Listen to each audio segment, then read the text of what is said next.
Hey guys, Mark here from Soarfly Concepts and welcome back to the channel. Today we're on part 2 of our ADE projects. We're going to be looking into how to add things, and we're going to be looking at the user interface as well, just so you have an idea of what's going on. Now, in the last tutorial I said we're going to be looking at this box here that says no project loaded. In this box now it says current airport EGNT. Oh yeah, it populates.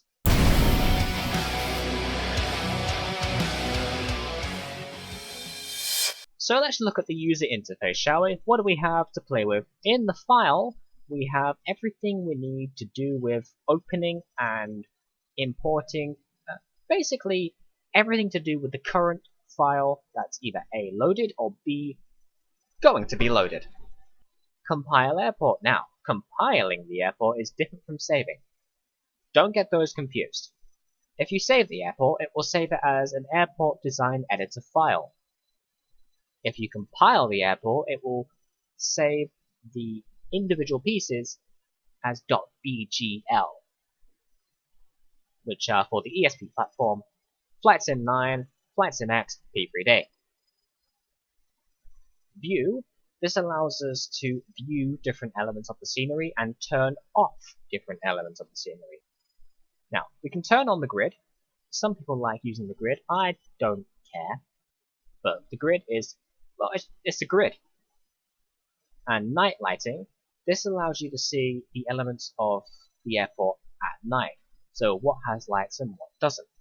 So as of right now, I'd imagine our runway has lights and some of our taxiways may too. They do. So our runway's lit up.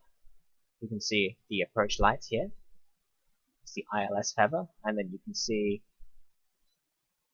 the runway threshold, the PAPI lights, the touchdown zone lighting, the center lights, the edge lights, the other end's touchdown zone lighting, PAPI lights, threshold, and the runway end lights. Lock. We're just going to skip over lock because that's kind of self-explanatory, and same as unlock. Lists. Now, listing objects is probably one of the best things about ADE that I can find, because if you need to A, get rid of a lot of objects or edit a lot of objects or things like that, then you can find most things in this list. Tools. Now, I've touched on tools before when it comes to the ground poly texture editor, but inside here you have all your basic stuff. So you can change your airport reference data. So this is the mean altitude, where the airport's located, the name of the airport, and state and province if there is one, and the country. Now inside the tools menu you also have things like generic building manager, library object manager, move airport, I think that's just the pro key if I'm honest, new user wizard, raw data view, stock data, remove stock data, again I think that's the pro key. Project, you got fire, statistics and backup, settings, options, colors, wingspan for aircraft, grid spacing, things like that. So there's not actually much in the way of menus at the top. I mean, you hardly ever touch these regardless of what program you're using anyway, but they are there if you need them. Moving on to the user interface, we have our pointer tool. Okay. We have our undo actions, we have our redo actions. These are our taxiway nodes. We have normal taxi point node, we have hold short taxi point node, and we have ILS hold short taxi point node.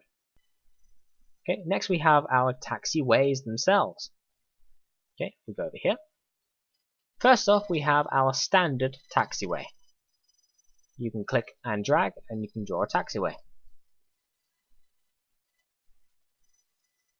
Next we have our apron path. Click and drag and you can draw a path. Next we have our runway link. Click and drag and you can draw a runway taxiway link. Next we have our close links.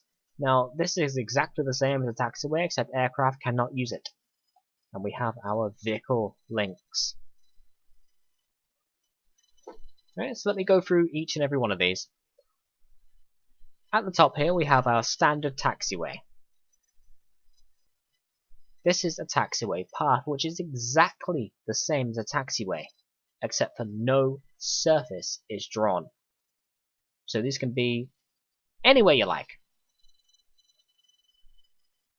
Anywhere you like. This is our runway link. Now that has just been drawn in as a standard taxiway, simply because there's no runway below it. If I was to draw it on a runway, it would be a black line connected by blue points. This basically just outlines where the runway is for AI aircraft. It outlines this is now a runway. Okay, so closed link, closed taxiway, basically it's exactly the same as a standard taxiway, only aircraft are not allowed to use it. Not even vehicles. It's just a taxiway that is unusable, full stop. Now, vehicle link, again, kind of self-explanatory, really. It allows airport vehicles to use them. Not aircraft, nothing like that. We're talking sort of fuel trucks, fire trucks, things like that. They will all use these little links to get around the airport efficiently, and mostly out of the way of aircraft. If you don't have these, then you'll notice that these things are going to be using the main taxiways. After that, we have our guidelines tool. Now, I use this personally for making ground lines. I can sort of map something out in a nice straight line and be like, okay, that's fine, and then use a helper shape, for example a circle like that, and I can pop that right on the edge, and then I can draw my ground polyline if I need to, and then just follow the curve round. And oh, I'm up here now, so I want to go in a straight line again. Go like that. There we go. And it just allows me to use a few helper shapes and things like that if I need to get the idea of what the ground polyline is going to be doing. That's all your guidelines are for. These are not compiled with the scenery, so you're not going to jump into the scenery and see a big red line with an arrow at the end. Position markers. Now, this allows you to mark positions of things, or just use them as guidelines like I sometimes do. So right here we can see that our taxiway is in the middle. You just go ahead and position mark that. We've got a point, and there. This is the cross-sectional point of our taxiway. This is our taxiway edge.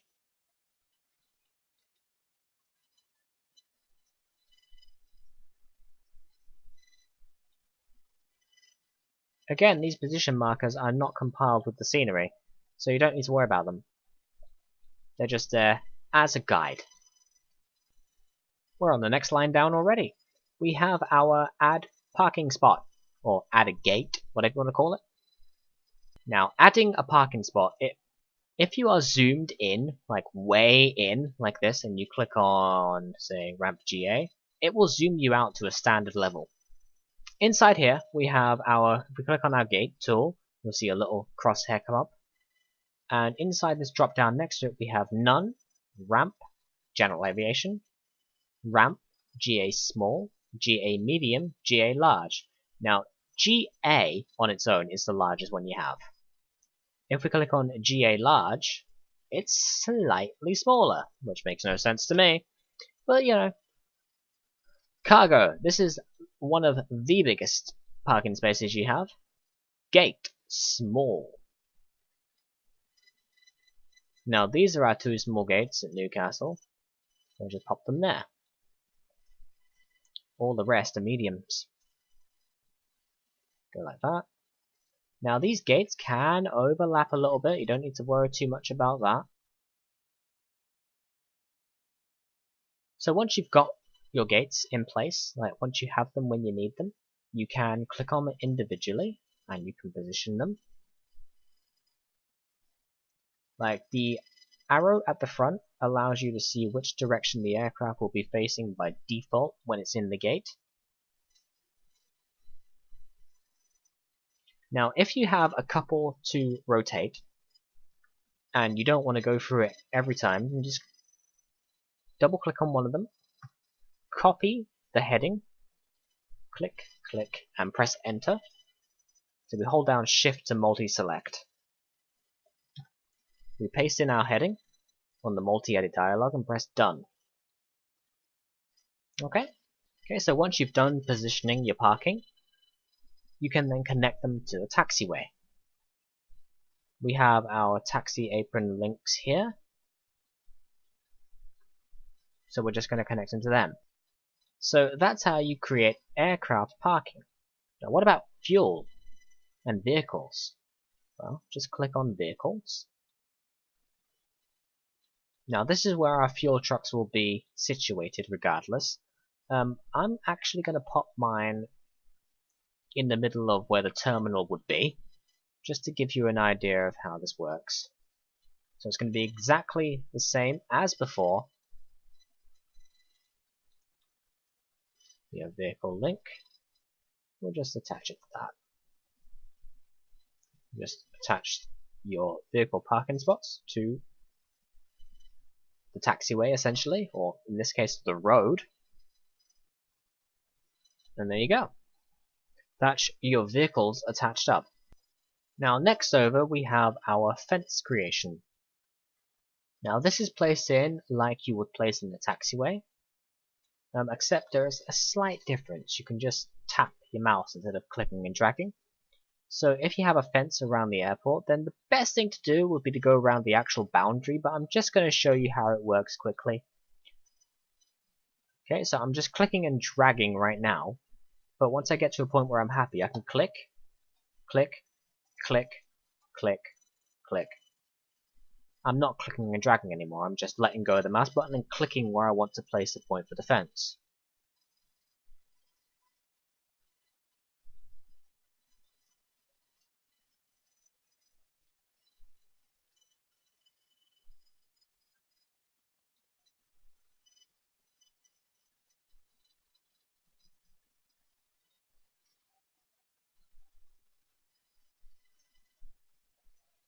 Okay, once you're finished with it, you can just double click and the fence will build itself. Simple as that. Now you can pop in a blast fence if you like as well. However, these blast fences inside FSX as default, they don't look great.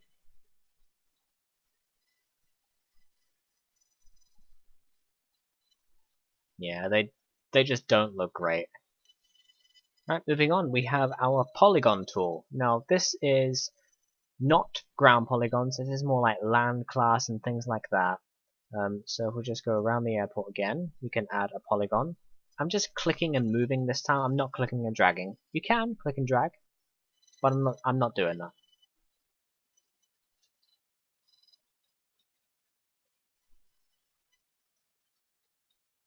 And the same as the fence, once you finish with it, just double click and it will attach itself like that.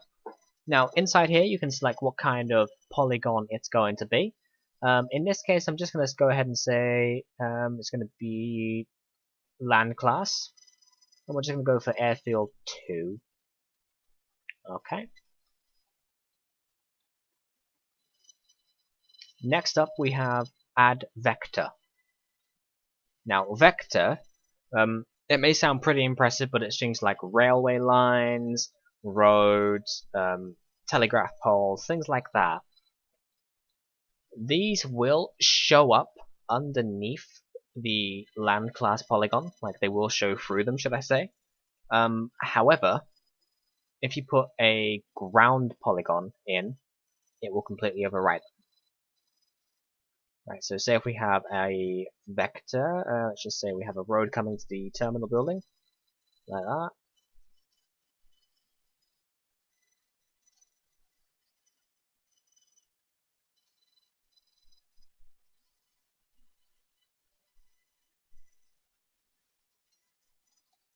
Okay, double click. Right, we have railway, road, shoreline, stream, utility, and utility again. Now, utility, that's things like power lines, poles. Stream, well, I'm pretty sure you know what a stream is. Inside the road, we have the option to choose what kind of road it's going to be. Now, in the UK, there aren't many 10-lane divided medians. Most of the time, it's either 4 lanes or 2 lanes. At Newcastle Airport, I know for a fact it's 4 lanes.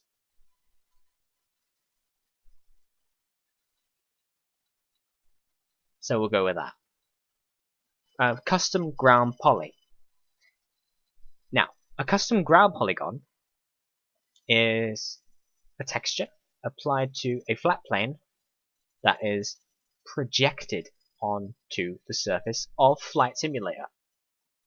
It is literally above everything else, but below level of the ground.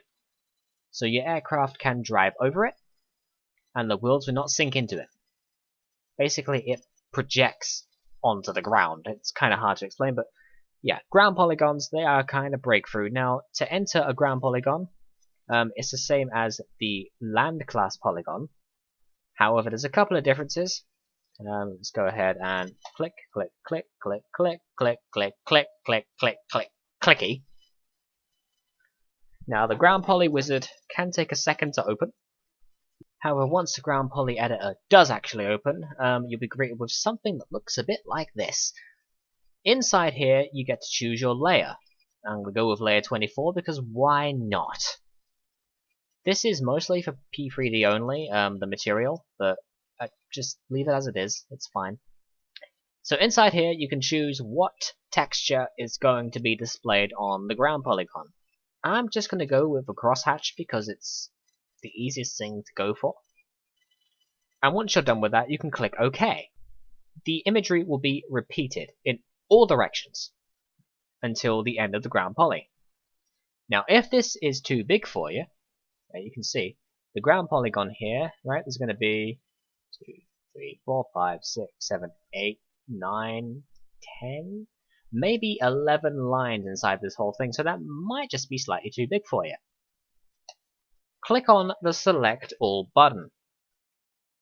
Click on the Resize button and use your scroll wheel, either in a forward or backwards motion, to change the size. Forward technically makes the texture smaller. Backwards makes the texture bigger. Right, so I would find that that texture is probably about right at that size. Once you're happy with it, you can either A, rotate the imagery, or leave it as it is. I am going to rotate it. Again, using the scroll wheel on your mouse, rotate until you're happy. I am happy with that. Now, you don't get to see any preview, unfortunately, but you know, for a rough idea, that in Flight Sim, your texture is going to be coming this way, and there's going to be about 15 to 16 lines inside this space. The next tool across is the ground polygon line, or custom line polygon.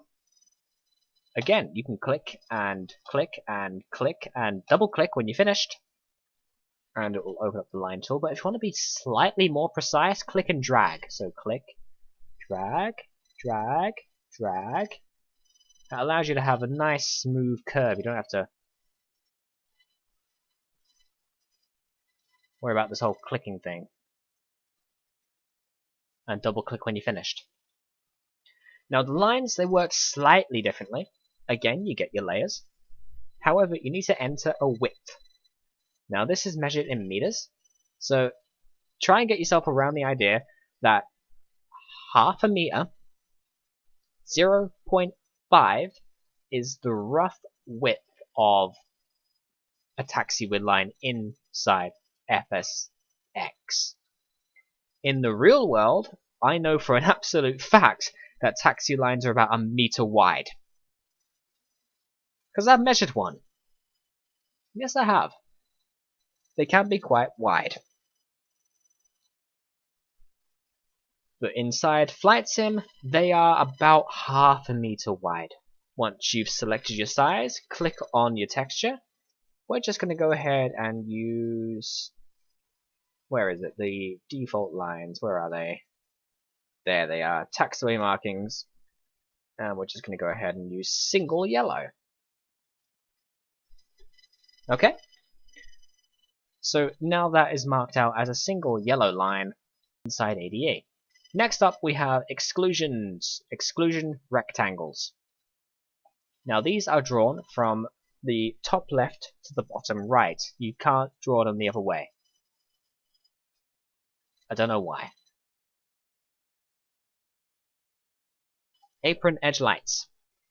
Now the next tool across is apron edge lights. Now this allows you to add lighting to the edges of your aprons and around taxiways and things like that.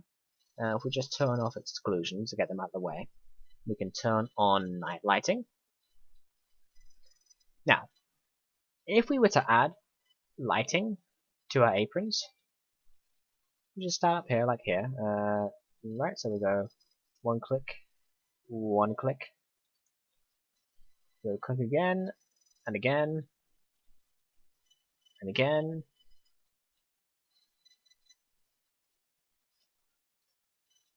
Okay, we'll just follow around the edge of the taxiway now. We can use apron edge lighting to illuminate our taxiway edges.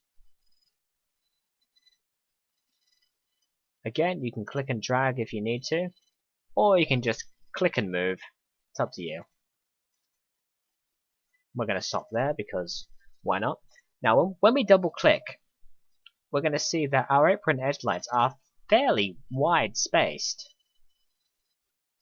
So to turn that off, let's go on to turn off night lighting. Right, we can see there's quite a blue line around the edge now. If we double click on that, we can select the separation and we can knock it down. Now, separation of lights in real world is about 25 to 30 meters. So let's just go right in the middle and say 27. Brightness, it's going to be 1 because that's how bright things are. And you can even select what color you want it to be. Now, these are going to be edge lights, so blue is fine.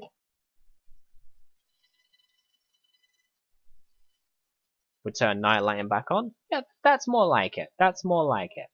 And last but not least, right over the far right here, we have apron and apron surface. Now, to add an apron, it's the same as pretty much everything else I've explained.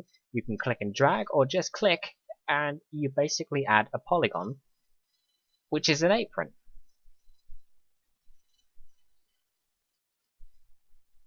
And double click when you're finished. Over here we have our surface, so it could be concrete, let's say that. Or maybe it's water. No, you know what? It's actually cement. Or maybe it's asphalt. I don't know. So many choices. Choices. So yeah, that is all of the tools for ADE. I know this one's been a bit on the long side. I think the recording time right now is about an hour or so. I'm going to try and whittle it down a bit. I don't want you sitting here for an hour listening to me talk at you. But yeah, I hope you've enjoyed that. My name is Mark from Soarfly Concepts. In the next one, we'll be looking at actually adding things to the scenery. Oh yeah. Until then, guys, I wish you all the best. Like, comment, subscribe, and hit that bell. Stay updated. Bye.